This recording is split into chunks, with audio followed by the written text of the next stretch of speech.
Marcos capítulo 6, versículos del 1 al 6. Cuando esté ahí, me avisa porque vamos a leer bastante y necesito que lea al mismo tiempo que yo. ¿Ok? Dice Marcos 6, del 1 al 6, dice: Salió Jesús de allí y vino a su tierra, y le seguían sus discípulos. Y llegando el día de reposo, comenzó a enseñarles en la sinagoga. Y muchos, oyéndole, se admiraban y decían: ¿de dónde tiene estas cosas? ¿Y qué sabiduría es esta que le es dada? Y estos milagros que por su mano son hechas. ¿No es este el carpintero, el hijo de María, el hermano de Jacobo, de José, de Judas y de Simón? ¿No están también aquí con nosotros sus hermanas? Y se escandalizaban de él. Mas Jesús les decía: no hay profeta sin honra sino en su propia tierra y entre sus parientes y en su casa.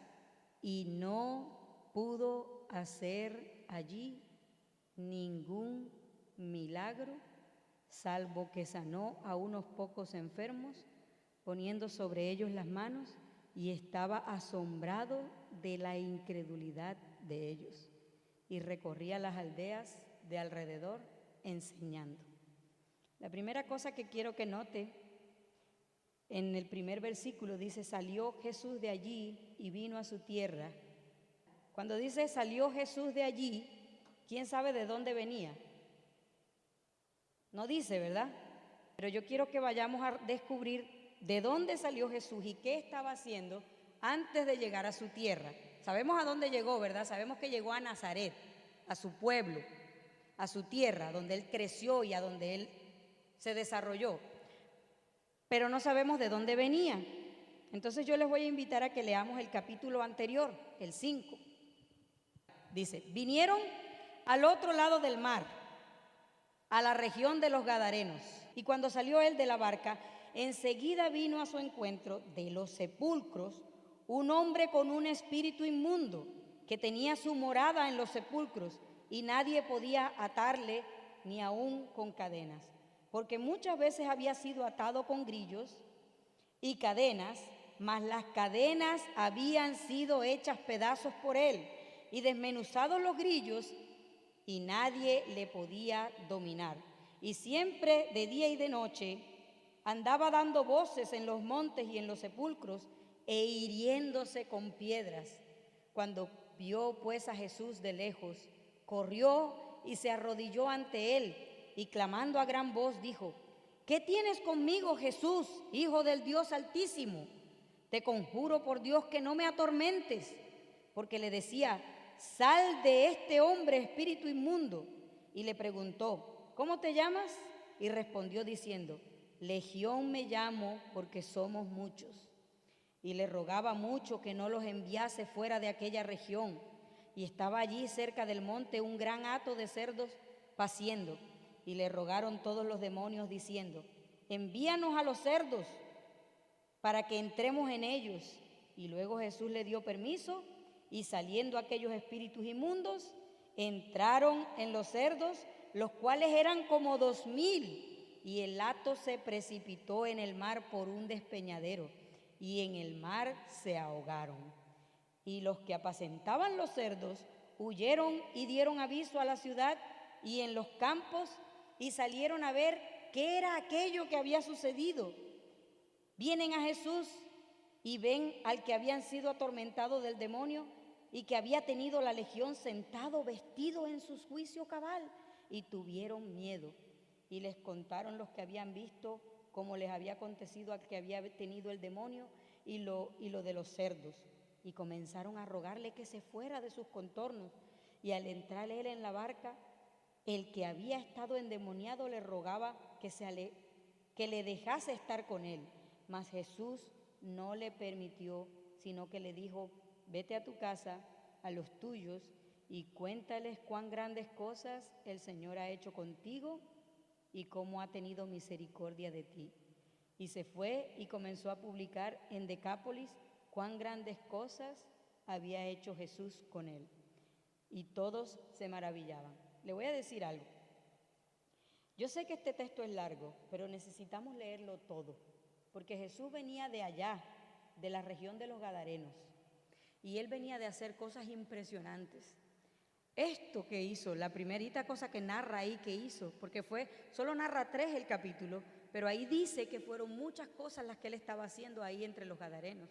Entonces le digo algo, vamos a leerlo con paciencia, porque son 2 historias más que están ahí, y yo quiero que usted interiorice el poder que Jesús tiene para hacer todos esos milagros. El primer milagro que usted ve que Dios hizo ahí fue que había una persona que tenía posesión de más de 2,000 demonios. Más de 2,000 demonios. ¿Se imagina cómo estaba esa persona? Dice que se daba con las piedras, que se golpeaba, que gritaba, que vivía en los sepulcros, en el cementerio. Vamos a continuar leyendo los otros 2 milagros que narra la historia. Dice, pasando otra vez Jesús en una barca a la otra orilla, se reunió alrededor de él una gran multitud, y él estaba junto al mar, y vino uno de los principales de la sinagoga, o sea, un sacerdote, que se llamaba Jairo, y luego que le vio, se postró a sus pies y le rogaba mucho, diciendo, mi hija está agonizando, ven y pon las manos sobre ella para que sea salva y vivirá. Fue pues con él y le seguía una gran multitud y le apretaban, pero una mujer que desde hacía 12 años padecía de flujo de sangre y había sufrido mucho de muchos médicos y gastado todo lo que tenía y nada había aprovechado, antes le iba peor. Cuando oyó hablar de Jesús, vino por detrás entre la multitud y tocó su manto, porque decía, si tocare tan solamente su manto, seré salvo. Y enseguida la fuente de su sangre se secó, y sintió en el cuerpo que estaba sana de aquel azote. Luego Jesús, conociendo en sí mismo el poder que había salido de él, volviéndose a la multitud, dijo, ¿quién ha tocado mis vestidos? Sus discípulos le dijeron, ¿ves que la multitud te aprieta y dices, ¿quién me ha tocado? Pero él miraba alrededor para ver quién había hecho esto. Entonces la mujer, temiendo y temblando, sabiendo lo que en ella había sido hecho, vino y se postró delante de él y le dijo toda la verdad. Y él le dijo, hija, tu fe te ha hecho salva. Ve en paz y queda sana de tu azote. Mientras él aún hablaba, vinieron de casa del principal de la sinagoga diciendo, tu hija ha muerto, ¿para qué molestas al maestro? Pero Jesús, luego que oyó lo que decía, dijo al principal de la sinagoga, no temas, cree solamente. Y no permitió que le siguiera nadie sino Pedro, Jacobo y Juan, hermano de Jacobo. Y vino a casa del principal de la sinagoga y vio el alboroto y a los que lloraban y lamentaban mucho, y entrando les dijo, ¿por qué alborotáis y lloráis? La niña no está muerta, sino duerme. Y se burlaban de él, mas él, echando fuera a todos, tomó al padre y a la madre de la niña y a los que estaban con él, y entró donde estaba la niña, y tomando la mano de la niña le dijo, Talita cumi, que traducido es, niña, a ti te digo, levántate. Y luego la niña se levantó y andaba, pues tenía 12 años, y se espantaron grandemente, pero él les mandó mucho que nadie supiese y dijo que se le diese de comer. 3 tremendos milagros. 3 tremendos milagros. Liberaron a un endemoniado, sanaron a una mujer de 12 años de flujo y levantaron a una muerta. Pero cuando llegó a su tierra, no pudo hacer allí muchos milagros. Eso me impactó, porque yo dije, ¿cómo es posible que el Señor Jesús ha llegado a mi casa, a mi tierra, a mi corazón, y no puede hacer aquí muchos milagros, sino poquitos milagros? uno que otro milagrito. Y la Biblia dice claramente por qué no hizo Jesús muchos milagros. Yo pregunto, ¿será que Jesús llegó a su tierra y perdió el poder que tenía? De allá, el que usó allá con los gadarenos se le acabó. ¿Ah? El mismo Jesús que estaba entre los gadarenos, era el mismo Jesús que estaba viniendo a Nazaret. Y Jesús, el que hizo el universo, el Jesús que creó toda la creación, es el mismo en el que usted creyó, que la Biblia dice que vive en mí. Es decir, que Jesús llegó a mí. Y si Jesús llegó a mí, yo estoy desaprovechando su poder por mi falta de fe. Si Jesús llegó a ti, Él puede hacer muchos milagros poderosos en tu vida. Muchos, no poquitos, no poquitos. Y yo le voy a confesar algo. Cuando yo escuché esta palabra, yo le dije al Señor, yo estoy cansada de ver poquitos milagros. Yo he visto muchos milagros, muchos, pero son poquitos. Porque el Jesús en el que yo creí es muy poderoso. O sea que yo pude haber visto más milagros. Ok, mire que dice, y llegando el día de reposo comenzó a enseñar en la sinagoga y muchos oyéndole se admiraban y decían, ¿de dónde tiene estas cosas? ¿Y qué sabiduría es esta que les es dada? Y los milagros que por sus manos son hechos. Mire, aquí lo que pasaba no era que no sabían teología. ¿Sí se da cuenta? Esta gente que estaba en Nazaret reconocían que en Jesús había sanidad, sabiduría, inteligencia y poder para hacer milagros. ¿Sí se da cuenta que dice eso? Dice, ¿de dónde tiene esta sabiduría? O sea, que reconocían que él era sabio. ¿Y de dónde le viene el poder para hacer milagros? O sea, que ellos sabían que sí podía hacer milagros. ¿Es posible que uno sepa y no crea? ¿Quién me responde esa pregunta tan simple? ¿Es posible, Caleb, que uno sepa y no crea? Muy posible, muy posible, muy posible. Y yo le digo una cosa, esta enseñanza no es para la gente que no cree en Dios, no es para los incrédulos, para los que están afuera que todavía no han venido a Cristo. Esta enseñanza es para esta iglesia. Es muy posible que Jesús esté con usted y en medio de su casa, pero usted no crea que Él es capaz de hacer los milagros que Él quiere hacer por usted. Porque déjeme decirle algo verdadero. Si usted nada más se va con esto, ya con eso me quedo feliz. Jesús lo quiere bendecir a usted. Él está buscando bendecirlo. Jesús lo quiere bendecir. Él quiere hacer milagros en su vida. Y los milagros no dependen de la lógica, no tienen nada que ver con la lógica. Para que usted vea un milagro, usted tiene que ser un poquito bruto. No puede pensar mucho, porque lo que usted analiza le corrompe la fe. Si no ve cómo ellos analizaban y decían, ¿no es este el hijo de María? Pensaban mucho, ¿acaso no es este el que el hermano, que de paso está bien claro ahí que Jesús tenía hermanos, ¿Ah? Está bien claro, yo no sé cómo pueden decir que María era virgen por siempre. Ella fue virgen para tener a Jesús, sí. Pero después ahí tuvo por lo menos, ahí mencionan a varios. Y hermanas también tenía. Bien claro está ahí. Pero le digo, y al pobre San José ni lo mencionan por el panorama. Nada más María, los hermanos y las hermanas. Le digo una cosa. Después de algunos años que usted lee la Biblia y usted se va sintiendo que usted es un buen cristiano, usted se vuelve como esta gente. Se va volviendo como ellos. Sabe mucho de Jesús. Sabe que es el Hijo de Dios, sabe que puede hacer milagros, sabe que tiene sabiduría, sabe que muchas cosas sabe de Dios, pero no las cree. No las cree. y por eso no ve los milagros. El conocimiento tiene que ser removido para poder tener la experiencia de la fe. No piense tanto, no piense tanto. Nada es imposible para Dios. Nada es imposible para Dios.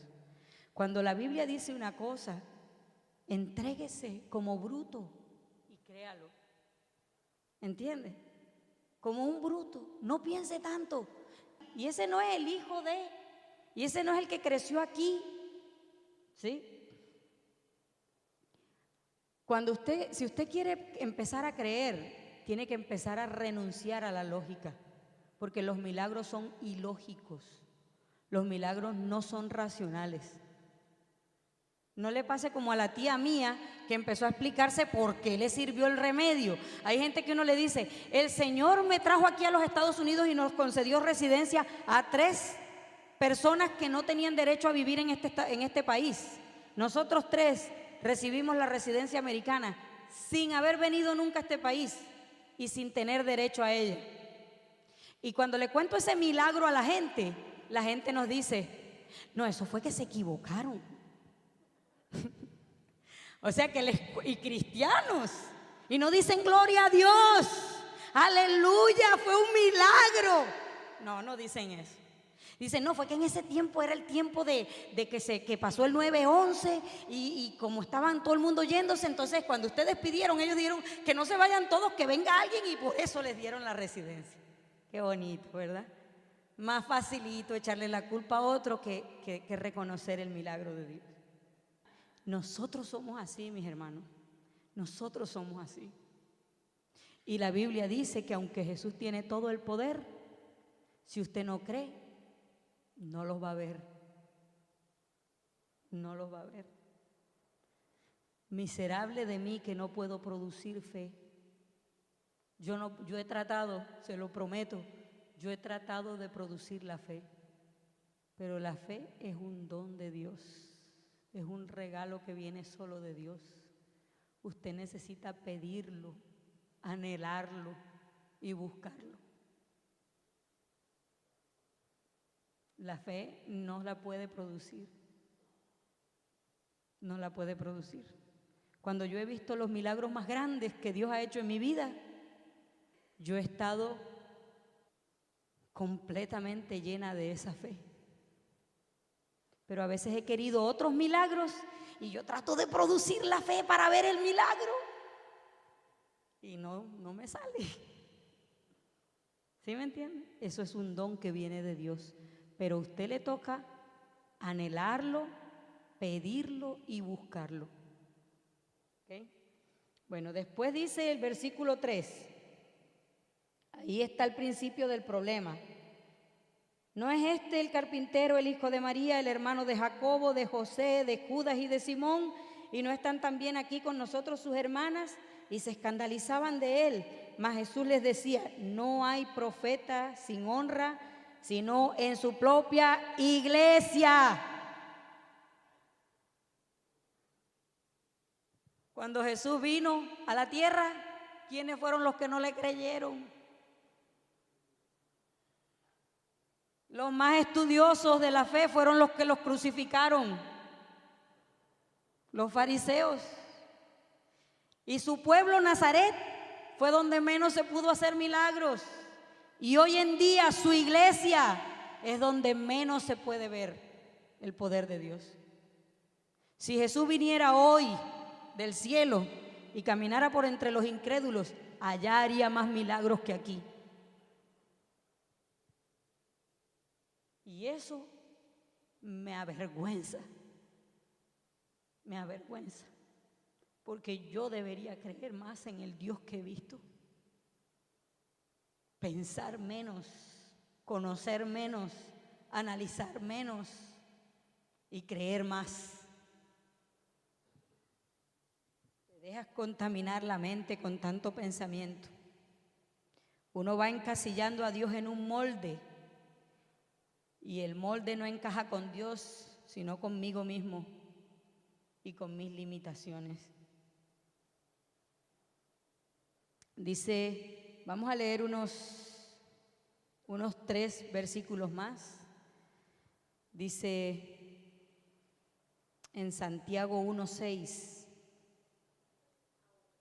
Sí, dice, pero pida, yo sé que ese verso está hablando de la sabiduría, yo sé. Dice que el que tiene falta de sabiduría la pida a Dios, el cual la dará abundantemente y sin reproche. Y después dice, pero pida con fe, no dudando nada, porque el que duda es como una ola del mar que es llevado por todo viento de doctrina. Y no piense pues quien tal haga que recibirá cosa alguna del Señor. Si usted le pide a Dios, ay Señor, provéeme, y está pensando, pero ¿y cómo me va a proveer Dios? Sí.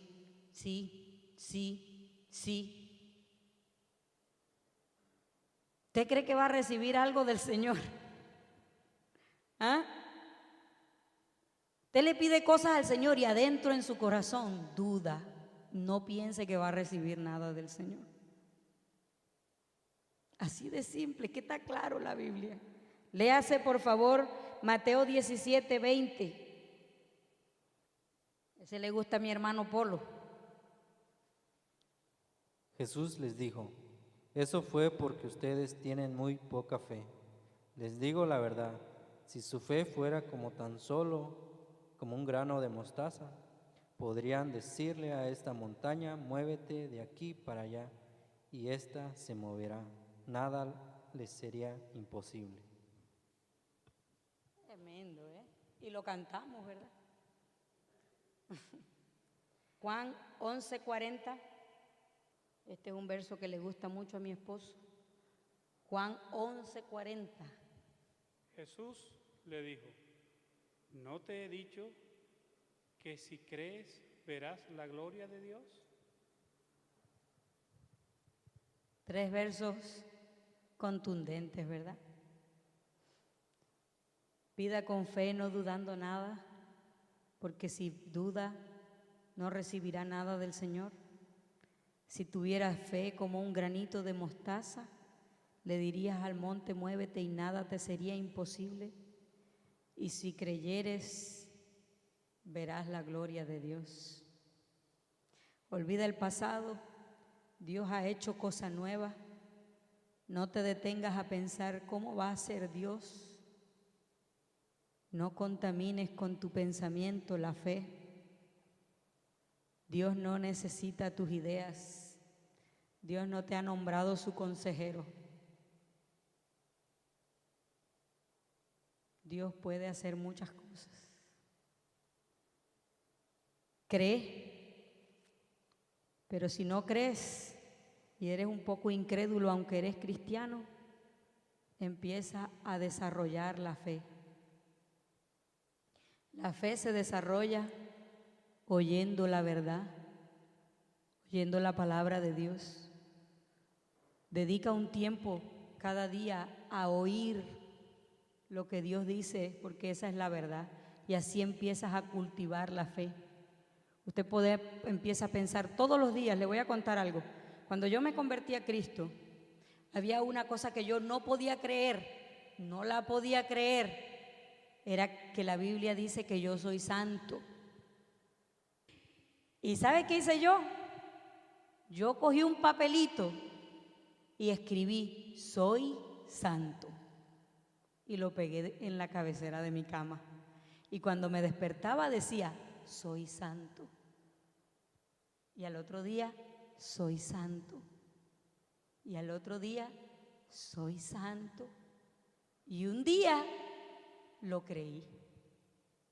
Y ahora lo digo libremente. Y no por el comportamiento, Soy santo, porque Dios así lo dice. ¿Y yo qué le voy a discutir? Él tiene toda la razón. Él fue el que me hizo santa.